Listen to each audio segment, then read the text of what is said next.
Ugh. What were you? I What was were doing you? my guys. That was my That's it. vocal exercises. Welcome to the shifter, which is ready and right on time for the Southern 500. It was in fact totally last night. See, I had this great intro I was gonna do where I was gonna be all like, "This is why we podcast because It we got a little meet sensual out." actually. He was like really winking into the camera and stuff, and I was just sitting back here like this. And then I don't know, man. But no, go ahead and give them. This is why you like recapture it. I want you to re-say it for them. Don't laugh. This No, is like, well, look at weekends like Dante. this is why we. I hate you, Matthew. That's not true. Matthew's my dearest pal. I thought it was Anyway, Dante. so Darlington was this past weekend. Um, And I got to be honest, I don't know that there is a better track or atmosphere, not just in NASCAR, but on the planet. I would make a solid argument that Darlington is the best racetrack in the world. I think it produces racing that is rivaled by only the class Kansas. other series. Kansas is the only NASCAR track that can rival it. I don't. I got to be honest. I don't feel like any NASCAR track rivals Darlington. There's something special about it, because it's this balance of like speed, chaos, and precision. Like I mean, it's imagine sprinting across a tightrope. That's what Darlington is. But then also imagine like sprinting across a tightrope, but you have 39 other people sprinting across the tightrope with you. Well, actually, it was So imagine that 36. also imagine that tightrope is formed into like an egg shape because a farmer doesn't want to give up his land, and then They actually it's talked really about the egg interesting why at the Darlington beginning of changed. the race. They talked about the egg. Marty Snyder did, and Dante was really confused. He actually said, "I'm sorry, Emily, but I have to give the exact quote." He said, "What the fuck does an egg have to do with this?" And then they showed the shape of the track, and he was like, "Oh, that's what an egg has to do with this." And before we get too deep into this thing, I just want to give a shout out to the fine folks over at Coca-Cola for finally giving us soda cookies. Hey, the man who did soda cookies was very happy. But I'm gonna go ahead and shout out our real sponsors because we're not gonna remember later because we're gonna get really into this because there is a lot to talk about. Go watch Milan's show. If you haven't watched it already, it came out like 15 years ago. What are you doing? Breeze art. I guess logo. Do it. Will hates her hair. Something something corny joke. Um, Terrell's clothes, something, something. He got lost in Will's eyes. Will is still obsessed over it. Something, something. They have something to talk about. Um, something, something. Go watch Ken and Ant's YouTubes. Yeah.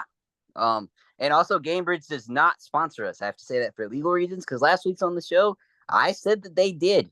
No multi-million dollar company would ever sponsor this show. I need you to understand that. Look, this show is not good enough for that. And if it was, there would be a problem, a real problem if Gamebridge was wasting their money on us. They already sponsored Corey LaJoy. Okay, that's enough of a waste of money. Now, actually, it might be a better investment to sponsor us. But with Corey LaJoy, you might get flippy time on TV. So you never know. All right, let's get into this. I'm gonna go ahead and talk about the Xfinity race quickly. Christopher Bell won it.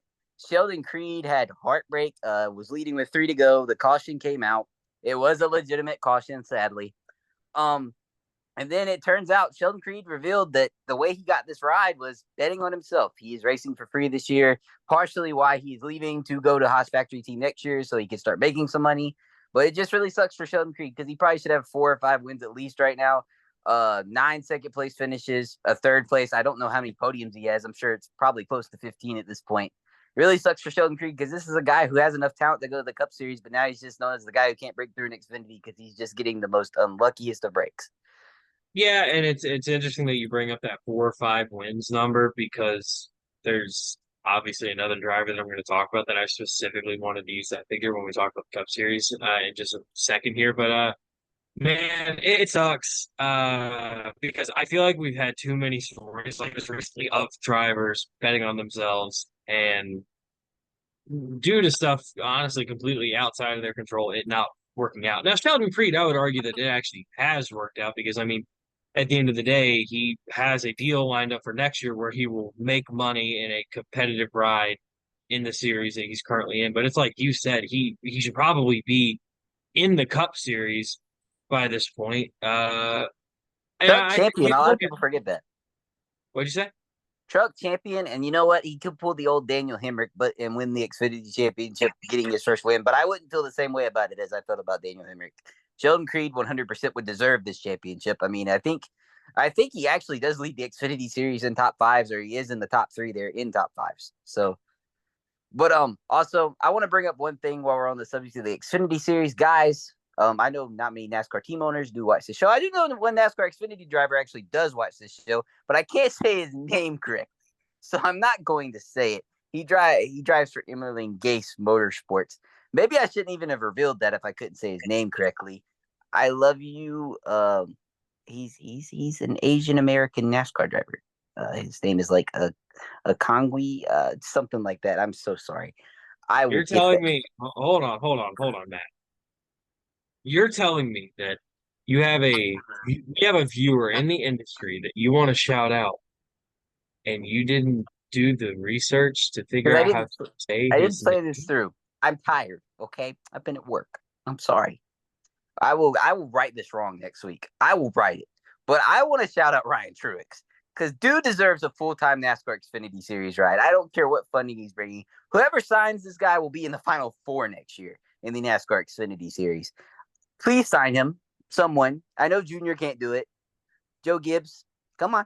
You already signed Brandon Jones this week. You already guaranteed your cars are going to get crashed next year. You should have somebody to be able to pay for it by winning races. You crazy boy. All right. All right, let's get into this cup race. Who won the pole for this race, Will? With his back against the wall. Well, with his back against the wall, Bubba Wallace won the pole, made a statement winning the pole for this race. And people talk about Bubba Wallace and the 23 team specifically more later because I I want to talk about the philosophy of the team, or at least my interpretation of at least what the culture seems like, and from an outsider's perspective, things that need to change. Because spoiler alert, Bubba Wallace, even while making this statement, Hey, winning the nope, pole. nope, nope, no, no, no, no, no, no, no. We're gonna have them experience because we gotta remember a lot of people that watch the show didn't watch the race. I want them to experience what the viewer experienced, Yes, I and you won't want to endure what I endured. know. So let's go to stage one. Stage one, I very quickly knew. If you've watched NASCAR, you know the old saying: if you have four cars lined up behind you, they're faster than you. And I very quickly knew that even though Bubba Wallace was in the lead of this race, he did not have a race winning race car. I knew that on lap 8 of this race because he had Tyler Reddick, Kyle Larson, William Byron, and I believe Christopher Bell all lined up right behind him in a train. No, it was Chase Briscoe. It was actually Chase Briscoe because he did start up front. I forgot about that. It's unfortunate this will be the last time we talk about him. Yeah, not you guys didn't look at the thumbnail. So they were all lined up behind him. But what was working out for Bubba Wallace here early on in stage one? Because remember, it's all about cutting the deficit to Chris Buescher. Because I don't think anybody's envisioning a new winner in this race unless it is Bubba Wallace, Chris Buescher, or Ross Chastain. To be honest, at least because it is Darlington, and we all look at that as all right. And the teams that have been championship contenders the entire year are going to win this race. I mean, in fact, Kyle Larson dominates this race, and he won the Southern 500 last year. A guy that we look at as the best driver in NASCAR, or most people do, regardless of what your opinion is. But so I was looking at this as okay, you got to get stage points. I was telling Dante because this is going to be kind of a cool thing because I watched this race with Dante, and this is his first time being on the playoff cut line, and you know the Bubba Wallace fan experience. You're going to be on that playoff cut line. Sorry, Will. Um, even if you don't deserve to, but Probably won't be next year. I hope not. He really shouldn't be. He's a round of 8 driver. But so I was like, all right, if you can get 9 to 10 points out of this stage, you've cut the. I was explaining, you've cut the gap to 12. You've cut the gap to 10 because like whatever they're showing on TV, because obviously on TV at this point they're showing Bubba Wallace in the playoffs, and that's just not true. That's not what's happening. They're projecting that you're going to finish here, and that I wish they would stop doing to show the actual points. That is my one gripe with NBC production, if there is one, because the rest of it's just amazing. But Yeah. so Bubba Wallace, spoiler alert, would lose the lead after 37 laps, but it was actually his pit crew's fault. It wasn't his fault. Tyler Reddick also had they didn't have bad pit stops, but Hendrick Motorsports has just been lights out. And honestly, all of Team Chevy on pit road this year. Kyle Larson got an 8-second stop, Bubba got a 9, and I think Tyler Reddick got a 10. But this allowed Kyle Larson to take the lead for the next 200 some odd laps. So obviously he would win stage 1, and Bubba Wallace would get those 9 points. Chris Buescher would get 1 point, and that would cut the gap to 13. But the big thing that happened at the beginning of this stage is we didn't know if Martin Truex Jr. was going to make the playoffs because he went down in turn 1 and did something that Martin Truex Jr. has not done in a very long time, and just lost and took out Ryan Blaney. And I was kind of panicking at this point, Will. I don't know if you were, but I was really worried that Martin Truex wasn't going to make the playoffs in his final season. I mean, it's one of those things where naturally watching the race when the catastrophe happens, like you almost kind of sit there and go like, oh, well, I mean, he's screwed. I mean, no matter like how much like we talked going into this thing about like how like he's pretty much safe. I mean, something like that happens, and then you look at it's like you talked about like NBC and their portrayal of the points. You kind of go, oh, yeah, I mean, he's screwed. It's over. But looking back, I mean, there was so much race left to run. Also, I will say I want to sort of disagree with a statement that you made. You talked about if you have 4 or 5 cars lined up behind you in the lead, you don't have the winning car. I agree, but just because you have those 4 or 5 cars lined up behind you, and just because you're not running the absolute fast laps, does not mean you don't have the winning car. You might not be running winning pace, and you don't run a winning pace from the drop of the green flag to the checker. However, I'm not saying that is in reference to this race because it did become clear Bubba did not have the winning car. I have to disagree with you one more time, but I said my words the wrong way. I agree with what you're saying, but it was very apparent from practice and qualifying that the 2311 cars needed to get gone because their pace on the long run was not good the entire weekend. Their pace on the short run was very good the entire weekend. So you're not going to sit there. And if there's one gripe that I have with Bubba Wallace, it's that we need to work on saving tires, if anything, as a race car driver and making adjustments throughout the race. So he's got to get gone because he's got to win this stage. And that was very apparent to me that that's what both cars were going to try to do because Reddick very quickly hopped to second. And you could tell they were trying to get away from Larson. They just couldn't because they were sliding around. I mean, you're always sliding around. And by the way, I agree with what you just pinpointed there because that actually goes to the major philosophical change that I'm going to speak of that I think the 23 team needs to change going into next year and even honestly for the rest of this year because I won't say anything specific, but I mean, part of it like because we've seen the 23 car like in the last couple of years start off a race not there and then by the end of the race make some kind of adjustment or something and you're in it at the end and it's like you said a very big example. That was the race I was probably proudest of Bubba because they had a 30th place car and they willed it to his 6th place regardless of the carnage. They got the thing to being top 15 pace by the end of the race, which has been uncharacteristic of that team at least this year. Oh yeah, absolutely. And again, we have seen it a lot where at some point in the first 2 stages, that 23 car is really good for a span of 20 to 25 laps. Like just but in Darlington 20 to 25 laps. But then, other people make adjustments. Other people maybe found what they did. Other people found other things, and it kind of just feels like you're hinting at they almost stagnate a little. Well, we'll get to that later. We got the other storyline you have to talk about in regards to stage 1 is Tyler Reddick. Yeah, so this actually happens in between stages. That's why I waited. So in between the stage, the points battle that was kind of forgotten throughout the first half of this thing was the points battle between Kyle Larson, Chase Elliott, and Tyler Reddick. Sadly, Chase Elliott did not have the race car to compete for this thing for the regular season championship, guys. Because remember, that's 15 bonus points. That's a lot. And you wanted to do everything you could to get this away from Kyle Larson, who already had almost 40 bonus points, because that would basically lock him into the second round. And I can't spoil anything yet, but Tyler Reddick was very sick. He was pulling old Tony Stewart in that car, but it actually kind of worked out here because you got the comparison to the MJ flu game. But what I said was very important at the end of stage one. Kyle Larson won the stage. That's 10 extra points. And Tyler Reddick had already almost used up his gap after stage one, and he had a floundering race car, as you would see in stage two, because both him and Bubba Wallace would slip a little through the pack in stage two. But stage two at Darlington, like you were talking about, it's always the stage for me where I got to see what you got, because this is where the track's going to change from day to night in the Southern 500. And it's also your opportunity to figure out what strategy you are on. And there was two distinct strategies in this stage. And this stage went green all the way, and which was amazing to me, because normally if a stage goes green all the way, you're like, ugh. And even with the driver leading 200 laps, but with the storylines in this race and what was going on with the two differing strategies, you had the Denny Hamlin strategy and you had the Kyle Larson and Chase Briscoe strategy. It was just amazing entertainment. And then you have Chris Buescher versus Bubba Wallace, because you're assuming one of these guys is going to get in the playoffs, right? And then you have Tyler Reddick, right? You have Tyler Reddick just trying his hardest to stay in stage points. He's throwing up, he's doing things to himself in that race car. And you just don't know if he's going to even make it through the race. In fact, the broadcast and Billy Scott, his crew chief, even brought up maybe put Martin Truex Jr. in the car. And they said that would be the only person they would put in the car.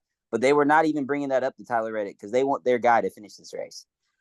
But in and real quick, you're talking about all these stories, and real quick, I just want to say, because you already gave NBC a little bit of the flowers, again, NBC doing a fantastic job understanding what viewers want to see during the long stretch of the race, something that Fox has failed catastrophically at. And honestly, even I mean, you look at times like in the NASCAR on TNT era, the ESPN NASCAR era, so like every network struggles with this. NBC has struggled with it, but a fantastic job keeping up with what fans want to see and telling the story of the race as it's unfolding. So so I just wanted to go ahead and say that. so in stage two, I actually want to bring up something that Dante brought up, and I think gave him my false sense of security here, because there was a point about halfway in this, because remember, Chase Briscoe and Kyle Larson are on the same strategy. They're going to three stop this stage, and it was kind of foreshadowing for stage three what was shaping up. And then Denny Hamlin was going to two stop it. Denny Hamlin, Kyle Busch, and a couple other guys, and they're thinking that the time on new tires wouldn't be able to gain them. You see this every single Darlington race, and you see Denny Hamlin play this two stop strategy because he is the best in the field at managing his tires. We talked about Bubba Wallace need to work on that. Who do you learn from? Is absolutely the best. So here in stage two, Chase Briscoe makes a run towards the end on Kyle Larson, because in this stage, spoiler alert, the two tire strategy kind of pays off. Chase Briscoe is able to get to the bumper of Kyle Larson at one point, about 20 or 25 to go on the stage. And Dante looks at me and he's like, so what happens if Chase Briscoe wins? Are we just screwed? Because remember, Dante's also a Bubba Wallace fan like Will. And I'm Yeah, like, but this was dumb of him to say because there wasn't a remote chance of this happening. And Bubba Wallace was actually going to go on to win this race. Okay. That's what's gonna happen. Sorry, man. So Chase Briscoe make a run. And I look at Dante. I'm like, yeah, you'll be screwed. But I think this is gonna come down to Larson and Hamlin. I really believe that at the time. And I think you're gonna have to go get the points. And at this time, Bubba finishes this stage in eighth, and they did have a little bit of an altercation with the Toyota teammate, by the way. You think the Toyotas would be trying to help them out? No, not Ty Gibbs. Ty Gibbs, and honestly, Ty Gibbs was right, Yeah, 100%. he I is. mean, Bubba was mirror driving him, and he has to, because every point matters. And but by the way, guys, Ty Gibbs isn't safe either. Ty Gibbs has got to go get every single point as well.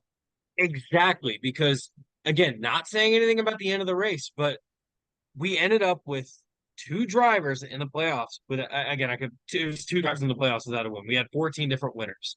Yeah, Ty Gibbs was obviously one of them. And there were a million different scenarios that could have played out to where Ty Gibbs was that guy, the and last guy looking in. You and got at to the get end every of spot you can. this race, a little foreshadowing, he comes a lot closer to missing it than you think he does. So Ty Gibbs is able to eventually get around Bubba, and he's like, what the hell? Go tell Freddie, why is he driving me like that? I need these points too. And NBC actually spent a good bit of time talking about how they can't work together. Every other Toyota can work with them, but these two, they cannot work together because they're racing each other. Because there is a world in which Ty Gibbs wrecks, and then all of a sudden Chris Buescher and Bubba Wallace can pass him. So we got to remember that. But the important part of this stage was Ty Gibbs got four stage points, finishing in seventh. Bubba Wallace got 3, finishing in 8th. And Chris Buescher would just fall out of the points. His car was starting to flounder here. He fell back to 13th. Bubba Wallace has now cut this gap to 10. But another thing that NBC highlighted that I don't think a lot of the casual viewers would know, obviously Bubba Wallace and Chris Buescher both don't have a win. But Chris Buescher finished second in 2 races this season. Bubba Wallace's best finish on the season is 4th. So therefore, Bubba Wallace can't just tie Chris Buescher in this race.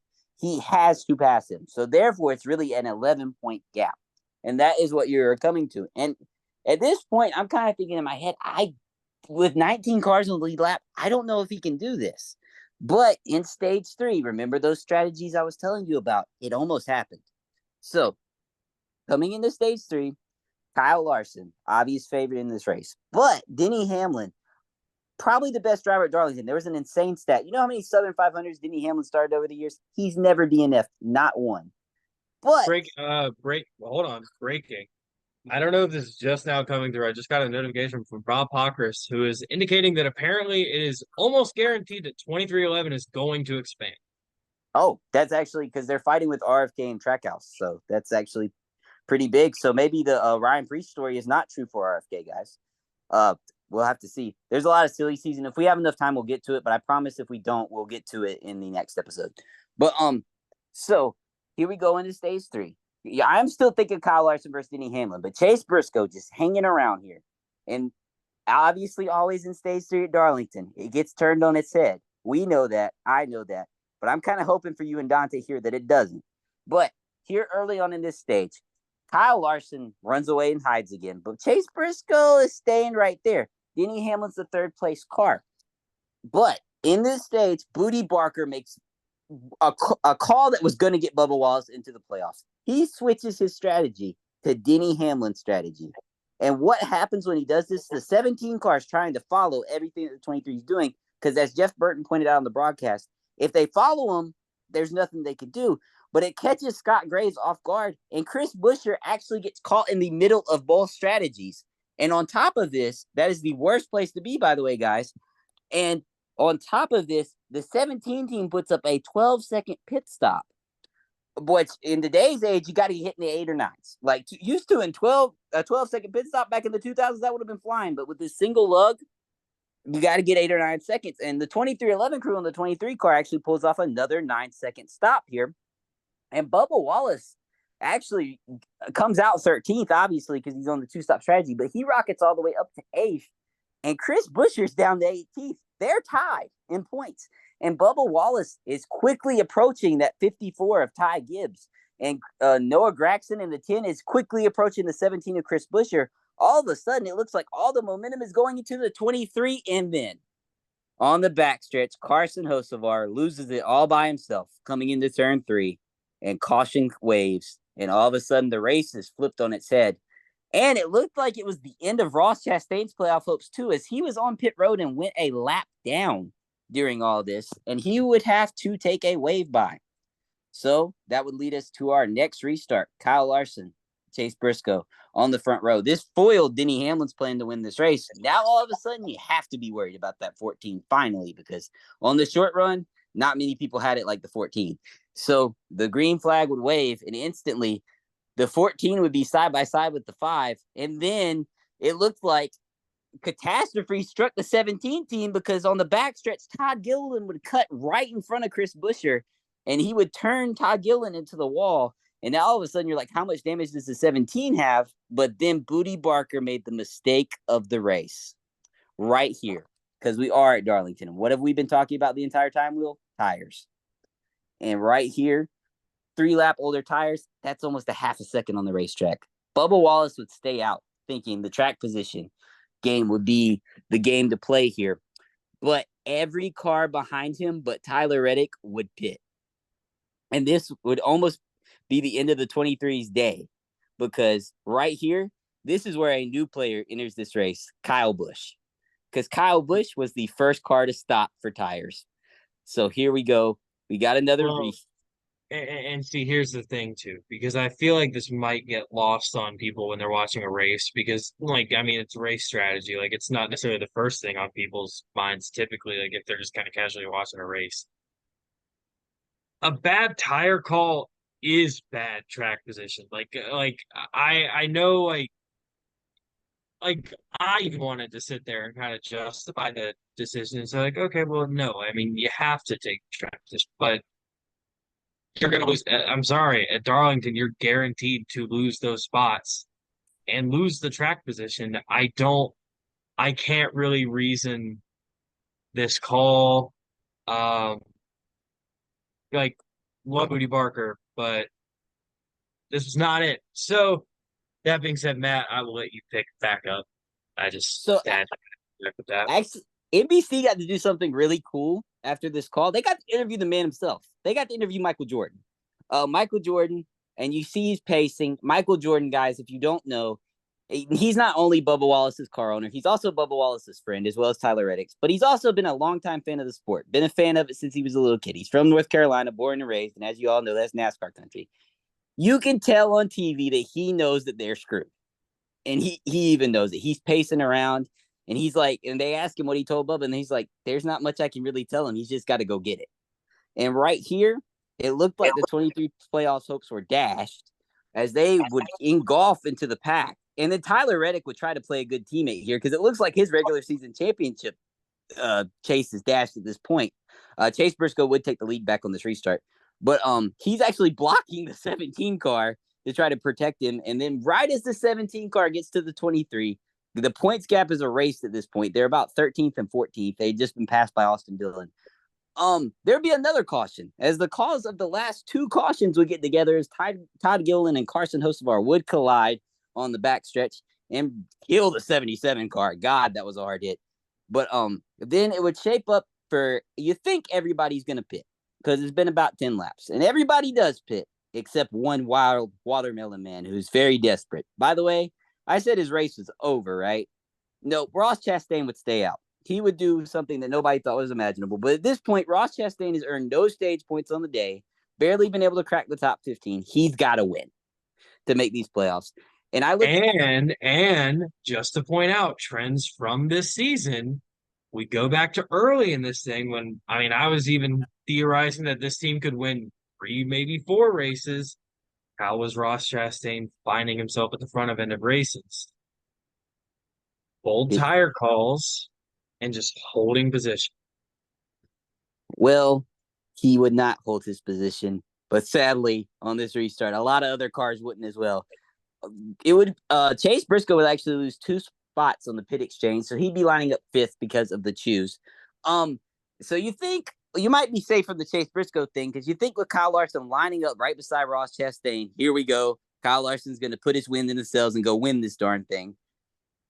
That's not what happened. Ross Chastain actually had one of the best restarts I've ever seen on old tires at Darlington. It was able to almost clear Kyle Larson going into 1 and 2. They would be side by side going down the back stretch. And then maybe one of the most amazing moves I've ever seen at Darlington. Chase Briscoe would drive it into 3 and 4, 3 wide to take the lead and reclaim his shot at a playoff spot. But then about 2 laps later, Denny Hamlin would try a similar 3 wide move going in under Josh Berry and Ty Gibbs. They would all collide. They would spin across the track. Ty Gibbs is in this thing, guys. He gets slammed by Daniel Suarez. You see Bubba Wallace coming to the screen, stop just in time before he hits William Byron, but Noah Gragson is not. Noah Gragson slams into the back of the 23 car, who slams into the back of the 24. It would not end the 23's days. He would stay on the lead lap, but you knew he would need chaos to make it at this point. Chris Buescher is going to have to crash. What we've seen at the end of these things, look back at Nashville, you look at Indy, it's not impossible for there just to be calamity here at the end. So it's not out of it, but the 23's damage is he's not going to be competitive anymore. And if it was any other race, he probably would have been laps down, but they just threw the thing back out there. Same with the 54 of Ty Gibbs. He is in this crash. And now remember, with Chase Briscoe in this lead, that puts him on the bubble. So Chris Buescher, if Chris Buescher can somehow get to like second or third and Ty Gibbs falls to like 25th, then Ty Gibbs is out and Chris Buescher's in, and whoever wins this race is in. But then there would be another important pit call here, as Kyle Busch would be the first to come down and take tires, and that would put the 8 team in ninth, behind the 8 cars who stayed out, including Chris Buescher, who stayed out, and Ross Chastain made a kind of a shocking decision here to stay out as well. I'm not sure I really got with that one, because if he would have pitted, maybe he could have been leading the guys. But with 15 to go at Darlington, you're thinking no way a car that is not ran in the top 15 all day can come from ninth to first. But before we get into that, because we unfortunately do have limited time left at this meeting, so I have to go ahead and get my 23 team portion of this video out of the way. So this is the one spoiler we're going to go ahead and rip off. Obviously, the 23 team, Bubba Wallace does not make the playoffs. This accident is definitely what does him in. Um, so like, everyone is not by from Bubba at this point where he talks about it's unacceptable that they haven't won. I agree. Like, yeah, this team should have won a race. It is unacceptable that they haven't. That's on the driver. That's on everybody at the shop. That's on the picker. That's on the crew chief. But I don't think it's about winning. I think it's about a shift in mentality. And we saw a hard shift at the beginning of the year with Bubba trying to be more calm, more centralized, team trying to be more centralized and calm. And I almost think that that hurt them, because what we have seen out of Bubba Wallace is that this dude operates at a higher level when his back is against the wall. And he absolutely has to have it is when he tends to get closest to having it. That's when this team has gotten closest to having it. And we saw it unravel here late the last couple races, obviously. But I mean, think about the furious run over the last couple months that this team has made all the way back, right? Now, that is the problem, though, because that is not sustainable for success. I have a college football comparison. That type of thing is the difference between being Nick Saban and being Gus Malzahn. I love Gus Malzahn, obviously. I love Um, Nick Saban. but Go. you think I was almost going to use Hugh Freeze as an example too, like during his Ole Miss tenure. But yeah, teams when they were on their or had their backs against the wall against Alabama, that had to pull out absolutely everything. I think in 2019 Auburn, the last time Gus really had a good shot at Nick Saban. When the last call of that game was a weird fourth down thing to catch Alabama out of formation and end the game on a penalty. Like, he was dipping into everything he had. And that's what the 23 team has done. When they've had to, they pull out every single ounce they got. Even when they really don't have anything, they fight, scratch, and claw. And with other things happening, people having mistakes, they find themselves back in the thick of it. However, Nick Saban, Alabama, Kirby Smart, Georgia, like, that's not how it goes, because it's that mentality every single day. It's do your job every single day. It's treat every single day like it's your biggest fight. You know what I mean? And I'm not saying that the people in that 23 camp don't believe that. I'm saying that this season they certainly did not act on it. They have not acted on it uh, since the inception of the team. Uh, this, Matt, you said they're a round of 8 contender. The 23 team should be a team that can make the Final Four. Bubba Wallace is a driver that has 4 or 5 wins in him. And if you think that's ridiculous, then you actually just need to look at the results of this year and look at races that he was in contention at one point or another, but they just didn't put it all together, whether it was him, the pit crew, unfortunate calls by Booty Barker, or whatever, right? You look at what Tyler Reddick has done. You mentioned what he's done in the 45. His team has the speed. They have the driver. I'm sorry if you don't think that they have the driver at this point, you're not paying attention. Bubba Wallace clearly is talented enough to at least make a run towards the championship. I'm not telling you he's going to win one. I'm not telling you he's ever going to make the Final Four. I'm just saying he is a driver that meets that freeze point. He can do it. The team certainly can do it. They have to completely uproot their philosophy and culture to do it. So we'll leave it at that, and I will let you take us into the finish of this race. All right. I'm first off, I personally agree with Will, and I think there is another driver that will miss the playoffs that has faced some scrutiny for his comments after this race. That I think is that guy as well. But here we go. So restarting ninth, Yeah, 3 minutes. 3 minutes. Restarting ninth. Here comes Kyle Busch. Kyle Busch, worst season of his career. Gonna miss the playoffs for the first time since 2012. Maybe not. Kyle Busch rockets in 2 laps from ninth to second. Here it comes one of the greatest drivers that the sport has ever seen, and this is why. Right here, he's putting himself right in a position. But then Chase Briscoe, he shows you why he's in that 19 car. He puts that car right on the board, sideways, similar to how he did in 2020 when he had that emotional win over Kyle Busch. Right on the boards, sideways. Will talked about walking the tightrope. Chase Briscoe would do that for the next 10 laps. Kyle Busch on better tires, but Kyle Busch has refused one thing in this entire run. Last 3 races, top 5 finishes. He has refused to wreck anyone for the win. And I think that is the most respectable thing a driver has done in years, because I think if any other driver in this field has had a season like Kyle Busch, they are wrecking that driver, including my favorite driver, Chase Elliott. And you know what? Kyle Busch had an opportunity going into 3 and 4, maybe just to absolutely send it into Chase Briscoe, but he did not. And Chase Briscoe would get the final bullet in the chamber for Stewart-Haas Racing. The 14 car will go race for a championship one final time before Tony Stewart quits team owning in this sport. And he will be joined by several other great playoff drivers this year, including all the Hendrick cars, RFK's, Bracken Zalowski, Harrison Burton, whether regardless of what you think he should be there. I'm going to try to say this really fast. 2311's Tyler Reddick, Daniel Suarez from Trackhouse Racing, all 4 Joe Gibbs Racing Toyotas, Ty Gibbs, Martin Truex, Christopher Bell, and Denny Hamlin will join him. Chase Briscoe now. No RCR cars. Austin Dillon, you're not here. Get out.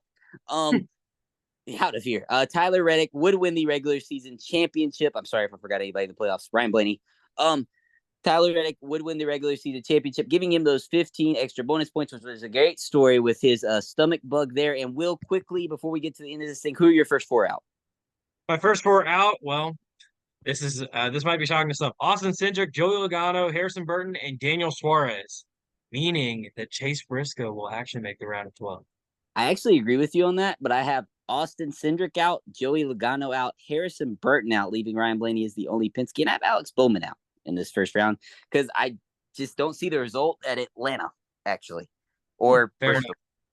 But and I just want to say, at the buzzer, Chase Briscoe proves the idea that you mocked at the beginning of the season right. I predicted him to win a race. Sure, Indianapolis, we can talk about that, but I predicted Chase Briscoe to win a race and make the playoffs. I want to say, I'm happy for him. Kyle Petty said the exact same thing that